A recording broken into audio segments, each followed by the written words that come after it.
welcome back to my YouTube channel. For today's video, kami po ay mamimitas ng mangga. Sa ngayon guys, ang aming pipitasin ay itong mangga na kinalabaw. Meron din po kami Indian mango, pero ngayon po kinalabaw po ang aming kukunin. Ilang piraso lang guys ang aming kukunin kasi hilaw pa siya. Maasim, kaya kunti lang po ang aming pipitasin ngayon. Napakarami po dito guys, puno ng mangga. Napapaligiran po kami ng puno ng mangga, kaya malamig po ang aming area.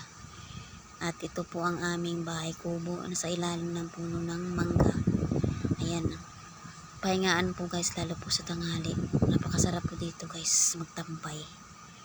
Ayan po, makita nyo po ang mga puno ng mangga ng lalakihan mga ka-idol. Kaya hindi na po namin kailangan bumili ng mangga. At tanaw din po dito guys ang napakagandang bundok na yan. At ito na po ang aming nakuha. Konti lang guys ang aming kinuha, kasi nga sayang yung kung di mauubos. Thanks for